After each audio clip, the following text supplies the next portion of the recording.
Македонците во тек на првата и втората деценија на 20 век се обидоа на и преку востанија и преку учество во војните, балканските и Првата светска војна, да се извојуваат право на создавање на своја држава, односно да го решат прашањето за отфрлање на туѓото господарство и создавање на една македонска држава.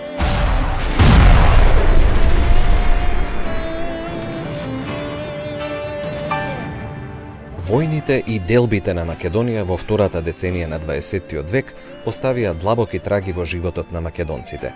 Версајската мировна конференција не ги прифатила барањата на македонците за признавање на правото на самоопределување и конституирање сопствена држава. Мировната конференција со мали корекции ги потврдила границите воспоставени низ територијата на Македонија со Букурешкиот договор од 1913-та.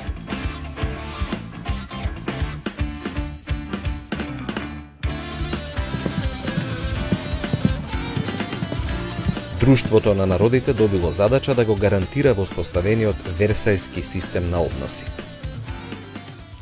Советска Русија, која излегла од војната поради внатрешните револуционерни промени, поради граѓанската војна и надворешната интервенција, останала настрана од мировната конференција и од Друштвото на народите.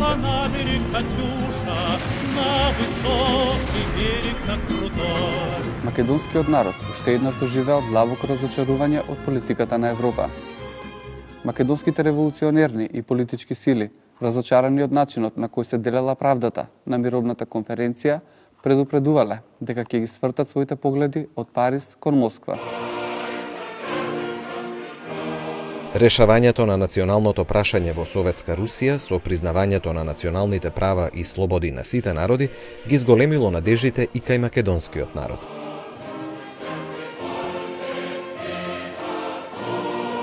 Влошената социјална положба на најголем дел од населението во Македонија како последица од неколкугодишните војни исто така предизвикувала големо незадоволство и создавала погодна почва за ширење на социјалистичките и комунистичките идеи. Македонците можеле да сметаат на известна поддршка од левата опозиција, од комунистичките партии, а на меѓународен план од комунистичката интернационала, Коминтерната и од Советскиот сојуз. Најголем дел македонци од сите делови на поделена Македонија не ја разбирале комунистичката идеологија, но многу добро ја разбирале критиката од страна на социјалистите и комунистите на политиката на режимите во балканските држави. Во првата југословенска држава, прокламирана на 1 декември 1918-та, делот од Македонија, кој влегол во границите на кралството на србите, хрватите и словенците, од српските државни власти бил третиран како српска територија и именувана како Јужна Србија. По 1929 година, Вардарска бановина, српскиот јазик бил службен и единствен задолжителен јазик во образованието. На македонците им било забрането да формираат легални, културни, просветни, уметнички и други друштва за негување и развивање на својата култура на мајчин македонски јазик. Во 1920 година бил отворен филозофски факултет. Малку подоцна формирано е и Скопско научно друштво, музеј, Народна библиотека, архив и други институции. Сите тие требало да докажат дека Македонија е стара српска земја, а нејзиниот јазик дијалект на српскиот. Во рамките на аграрната реформа во Македонија била спроведена српска колонизација со цел да се зголеми бројот на српското население. Македонците немале право да се организираат во легална партија со македонска национална програма, но затоа се организирале и легално и создавале револуционерни организации и здруженија. Комунистичката партија на Југославија настојувала да го искористи незадоволството на македонците за учество во масовните економски протести и штрајкови и за добивање на нивните гласови на изборите. Советска Русија, како прва социјалистичка земја, исто така беше заинтересирана за одржување на своето политичко влијание на Балканот и со промените кои настанаа по однос на националното прашање, на аграрното прашање во Советска Русија влијаја на расположението и ги привлекуваа незадоволните социјални слоеви, но и еве овие национално непризнаени и огнетени народи. Разочарувањето беше големо кај македонците и кај овие социјалистички сили и тие отворено најавуваат дека ќе се свртат кон Москва, односно кон левите политички сили и во Европа и кон Советскиот сојуз и Коминтерн. Во тој период дошла до израз и активноста на македонските социјалисти од предвоените социјалистички организации, а биле формирани и нови организации кои влегле во рамките на единствената Југословенска комунистичка партија. Меѓу овие социјалисти биле Душан Цекиќ и Илија Плавев од Скопје, Петре Ѓорѓиев, Панко Брашнаров и Тодор Зографски од Велес, Никола Петров Русински и други. Од излезените 55% македонски гласачи на првите избори за Уставотворно собрание на 28 ноември 1920 година, 20% ги дале гласовите за листата на Комунистичката партија на Југославија и благодарение на тоа таа добила 15 пратеници, наспроти Југословенската демократска партија која добила 11 пратеници, а Српската радикална партија 6 пратеници. КПЈ во 4 од вкупно 7 изборни окрузи добила апсолутно мнозинство. Македонскиот народ, преку односот кон парламентарните избори, покажал дека е незадоволен од националното угнетување на режимот, но и од српските граѓански партии во политичкиот живот. Советскиот сојуз гледал со симпатија на македонското прашање, Коминтерната како творба на комунистичката партија на Советскиот сојуз го поддржувала македонското прашање и тоа Коминтерната била првата меѓународна организација која што ги признал посебноста на македонскиот народ. Значи, тие размислуваат за идејата за автономна Македонија. Македонското национално прашање станувало многу актуелно и поради барањата на македонците од трите дела за обединување. Тоа се повеќе ја афирмирало идејата за Балканска федерација како рамка за решавање на македонското прашање. Дискусиите кои се воделе во Балканската комунистичка федерација, каде членувале комунистичките партии на Грција, Бугарија, Југославија и Романија, во текот на 1922 и 1923 година, резултирале со прифаќање на заедничка резолуција за македонското и тракиското прашање, во кое на Македонија и се признава правото на самоопределување до отцепување и формирање на посебна држава. Паролата беше обединета и независна Македонија во рамките на Балканска федерација. Овој документ бил прифатен и од четвртата партиска конференција на КПЈ, одржана на почетокот на 1924 и станал составен дел на незината програма по македонското прашање. Во тие дискусии околу решавање на македонското прашање, значи се Комунистичката партија на Југославија го прифати тој став кој беше став на Балканската комунистичка федерација и на Коминтерната 1924 година и врста идеја и програма на Обединета и независна Македонија и Балканска федерација се формира и ВМРО Обединета, која имаше исто така своји организации во Вардарскиот дел на Македонија. Програмските определби на Комунистичката партија на Југославија, како и на Коминтерната и на Советскиот сојуз, станале и основа за формирањето на внатрешната македонска револуционерна организација Обединета во октомври 1925 како национална организација.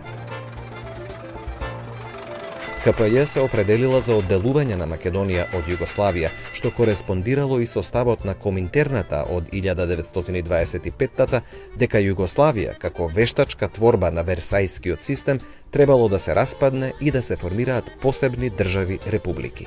И комунистичките партии на балканските земји требаше да го прифатат тој став и да го помогнат македонското 1925 национално ослободително движење.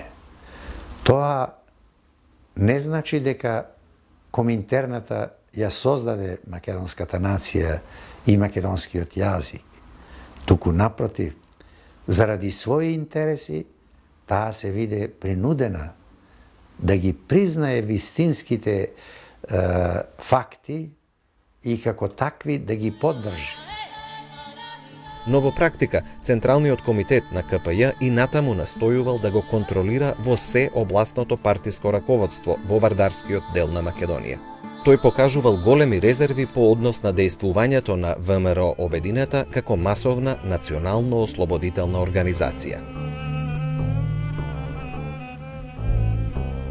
Тоа предизвикувало сериозен напор на група комунисти и стари револуционери начело со Панко Брашнаров да се ангажираат во создавањето на нова национално-ослободителна организација, која како лево ориентирана би добивала поддршка од КПЈ. Панко Брашнаров истовремено бил член и на Централниот комитет на ВМРО Обединета. Основачката конференција на ВМРО Обединета за вардарскиот дел на Македонија била одржана на 6 март 1926 во Велес. Една од главните теми била решавањето на македонското национално прашање.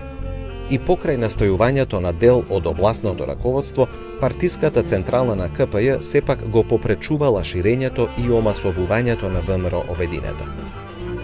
Од друга страна, и српските власти, особено по воведувањето на 6-јануарската диктатура во 1929-та, со сите средства настојувале да спречат какво било настојување на македонците за решавање на националното прашање. Токму затоа, оваа организација честопати била на удар на режимот. ВМРО Обединета сосема ја намалила дејноста по големите апсења на незините членови во средината на 1929 година, но останала присутна како проблем за кој требало да се изјаснува КПЈ се до 1934 и 35 година. Постојано и во период меѓу двете светски војни, значи Советскиот сојуз, односно болшевиците или нивните представници на Балканот и овие, еве така условно да ги речам, левите струи на внатрешната македонска револуционерна организација, ја форсираат идејата за создавање на Балканска федерација во која што македонското прашање би било решено. Во јуни 1935 година на така наречениот Сплитски пленум на КПЈ дефинитивно било решено дека ВМРО Обединета веќе не постои и дека треба да се бараат други начини за организирање на незадоволните во Македонија. КПЈ го променила тој став веќе во 1934 година, кога почнал да се менува и односот на Коминтерната кон југословенската држава. Идејата била сепак да се поддржи нејзиното обстојување, но со преуредување врз федеративен принцип, со самоопределување на југословенските народи и формирање на федерални држави.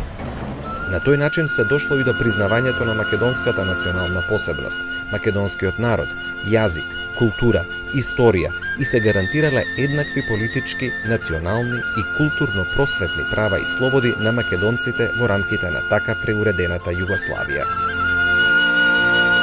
Таа нова политика на КПЈ станала основа на едно ново македонско национално движење, кое се појави во 1936 година под името Македонски народен покрет, МАНАПО. Почетокот на ова движење се поврзува со национално-политичката и културната дејност на групата студенти во Загреб собрани во културно-уметничкото друштво Вардар. Неговата програма била појасно формулирана на 28 август 1936 на конференцијата одржана во студентската колонија во Охрид.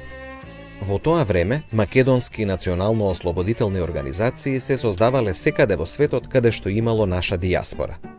Главните програмски барања на МАНАПО биле признавање на македонскиот народ како посебен народ и признавање на Македонија како одделна, историска и федерална единица во федеративно уредена Југославија, признавање на македонскиот јазик, ослободување на сите политички затвореници од Македонија, демократизација на внатрешно-политичкиот живот и воспоставување дипломатски односи со Советскиот сојуз.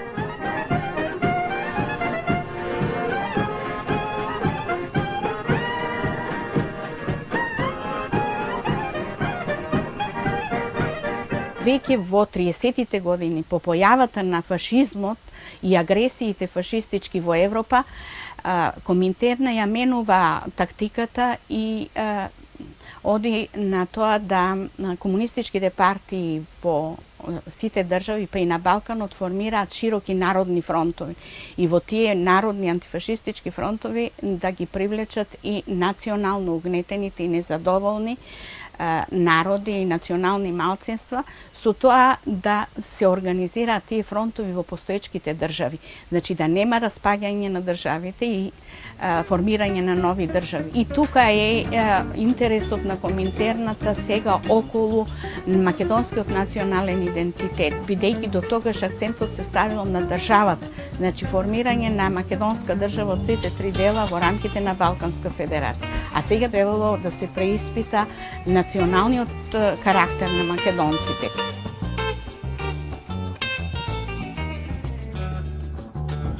И по згаснувањето на МАНАПО во текот на 39-та и 40-та година, Комунистичката партиска организација на Македонија, начело со секретарот на Покраинскиот комитет Методи Шаторов Шарло, продолжила преку Централниот комитет на КПЈ да ги истакнува барањата за решавање на македонското национално прашање и за преземање порадикални мерки за решавање на аграрните проблеми. При тоа биле посебно истакнати и барањата за ревизија на српската колонизација во Македонија. Македонците во егејскиот дел на Македонија биле незадоволни од економската положба, од негирањето на нивната национална припадност и од грцизацијата. Ниту една од граѓанските политички партии во Грција не го признавала постоењето на македонскиот народ. Грчката држава ги искористила договорите за размена на население склучени со Бугарија во 1919 и со Турција во 1923 година за радикално и за кусо време да го промени етничкиот состав на населението во корист на Грција. Од егејскиот дел на Македонија биле иселени повеќе од 80.000 македонци во Бугарија, околу 35.000 муслимани во Турција, а во егејскиот дел на Македонија биле доселени повеќе од 600.000 грци од Мала Азија.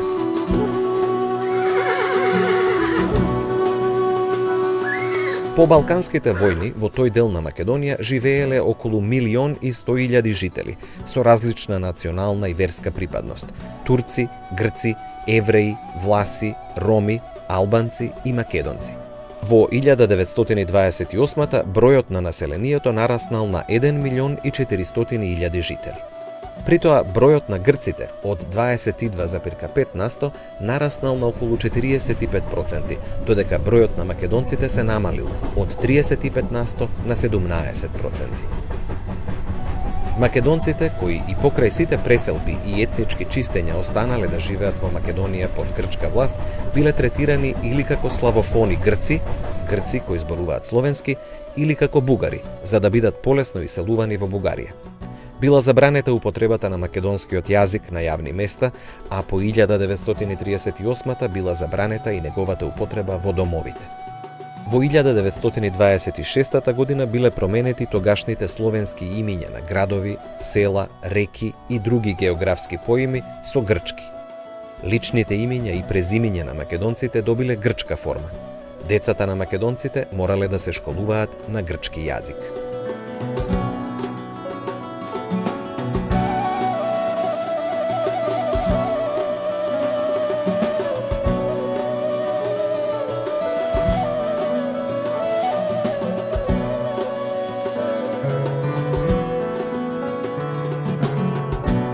Коминтерната го поддржува и создавањето на Мајскиот манифест на 1924 година, значи на 6 мај.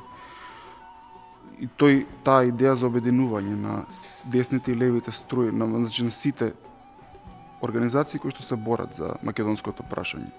И од тука започнува еден процес кога македонците сознаваат, значи што е Коминтерната. И Коминтерната со нејзиното признавање, односно на посебноста на македонскиот народ, со тоа фактички покажува дека Коминтерната признава нешто што дотогаш никој не го признава.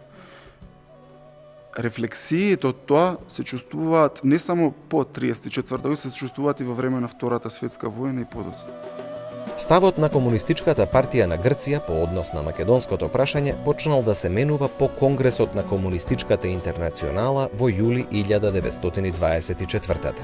Тогаш и оваа партија го прокламира правото на самоопределување на секоја нација, дури до незиното отцепување и формирање на сопствена независна држава.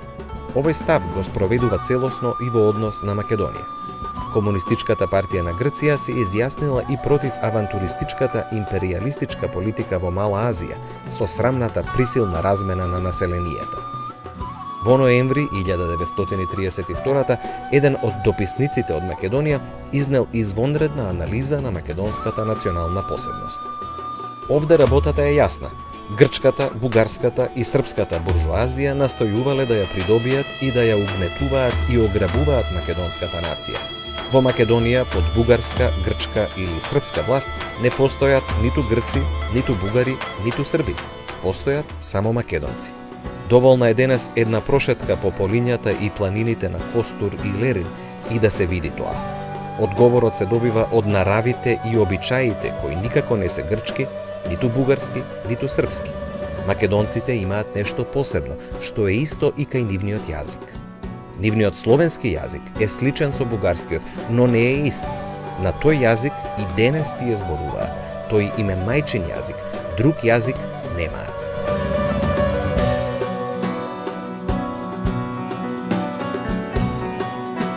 Под притисок на грчките граѓански сили, КПГ по 1934 и 1935 година го менува ставот по македонското национално прашање. По тој период, КПГ не му признава веќе на македонскиот народ право на обединување и право на своја држава. Македонскиот народ во Пиринскиот дел на Македонија бил третиран како дел од бугарскиот народ.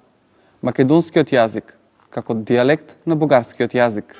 Бројната македонска емиграција и бегалците имале право да формираат легални организации, ако тоа одговарало на бугарската држава и политика.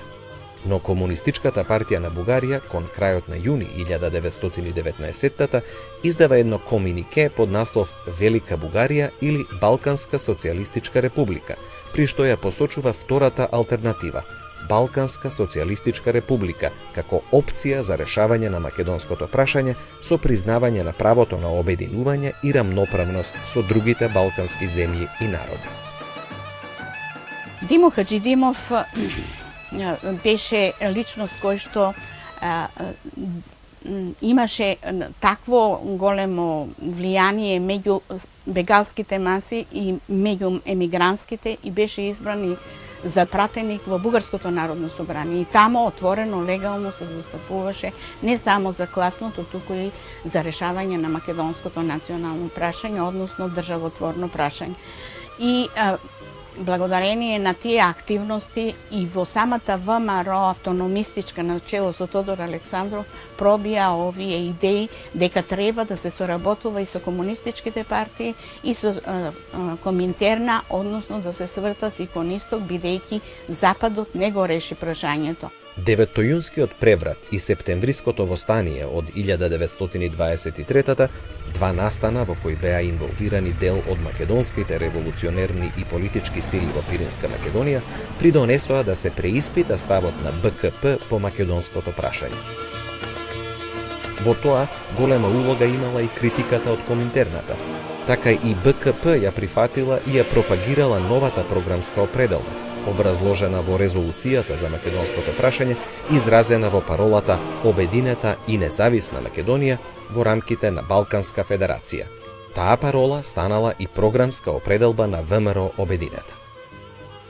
Токму во таа 24-та година, кога сите се чинеше дека се договориле и Тодор Александров, и Димо Хаџидимов, и раководството на федеративната организација, дека треба да се оди на согласност и компромис, за да може да се добие соработка и поддршка од Советскиот сојуз и Коминтерна, бугарската влада реагираше. Имаше откажување од страна на Тодор Александров и Протогеров од подписите под Мајскиот манифест. Остана само Петар Чаулев, третиот член, нацека доследен на таа нова програма и тука започнаа после овие меѓусебни пресметки беше убиен Тодор Александров и по неговото убиство настана едно чистење на тие леви сили во македонското движење и беа убиени Димо Хаджидин, Владислав Славчо-Ковачек, идеологот на федеративното движење, во исти ден убиени од страна на атентатори испратени од Иван Михајлов. Така да тие лево ориентирани сили се најдоа под силен притисок на ВМРО од кога дојде Иван Михајлов на чело како најважен во цека на ВМРО границите на Бугарија.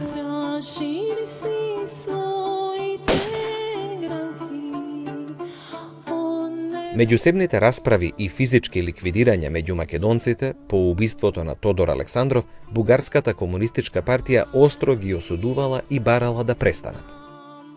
Коминтерната барала да се направи анализа кои се и што се всушност македонците. Таа задача во текот на 1933 година ја исполнил Васил Ивановски Бистрички, македонец по потекло од Костурско, еден од најактивните луѓе на ВМРО Обединета во Пиринска Македонија. Подготвениот материјал го предал во раководството на БКП и најверојатно истиот бил препратен до Коминтерната во Москва.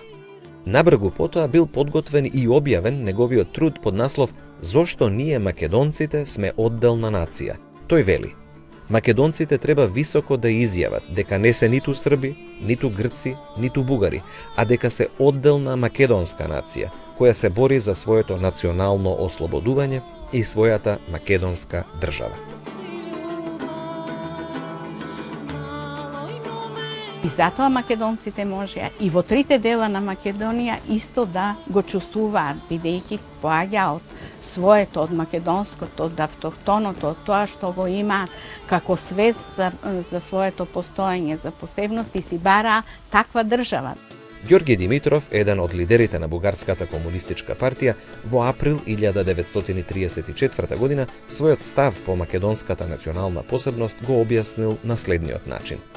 Јас се чувствувам нераскинливо поврзан со судбината на македонскиот народ и како бугарски пролетерски револуционер и како син на семејство кое потекнува од Разлог, долината на историското и Линденско востание.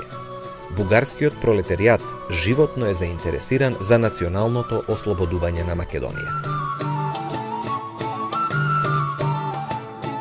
А Никола Јонков Вапцаров во рефератот поднесен при формирањето на македонскиот литературен кружок во Софија во 1938 година вели: ние треба да влијаеме врз нашиот народ, да ја појаснуваме неговата национална свест, да ја разгоруваме неговата борба за национална слобода и национална правда. Мисла која може да се земе како мото за борбата на македонскиот народ за национална слобода и државност. После сите овие истражувања се донесе таа резолуција, позната резолуција за македонската нација од Коминтерна. Коминтерната врз база на сите овие сознанија кои доаѓа од теренот, од македонците кои се декларираа дека не се ни срби, ни бугари, ни грци, дека се посебен народ и така натаму, Коминтерната започна преиспитување на многу прашања, меѓу кои и на македонското национално прашање. И тоа е веќе отварање на еден друг процес во време кога започнува Втората светска војна и кога се очекува дека пак ќе има промени, некоја транзиција во која македонците треба да си ја остварат својата национална програма со признавање на нацијата, но и со признавање на право на државност.